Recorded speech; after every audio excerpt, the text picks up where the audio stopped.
దేవుడు middle class అమ్మాయిని రాణి చేయాలనుకుంటే కిరీటం ఇవ్వడు. ముందు బాధ్యతలిస్తాడు, పరీక్షలిస్తాడు, ఒంటరిగా నడిచే దారులిస్తాడు.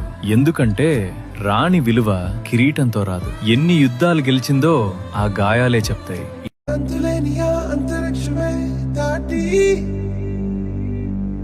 శూన్యంలో కనిపించే ఓ గమ్యం, లోకమున్నను లేకపోయినను నా పైన భయమే దాటి బదులే చెప్పే నీ సమయం. ఆగేది లేదు ఎదురే అడ్డే ఉన్నా, ఆగేది లేదు ఎవరా పాలనుకున్నా, ఆగేది లేదు ఎదురే అడ్డే ఉన్నా, ఆగేది లేదు ఎవరా పాలనుకున్నా. దేవుడు మిడిల్ క్లాస్ అమ్మాయిని రాణి చేయాలనుకుంటే కిరీటం ఇవ్వడు. ముందు బాధ్యతలిస్తాడు, పరీక్షలిస్తాడు, ఒంటరిగా నడిచే దారులు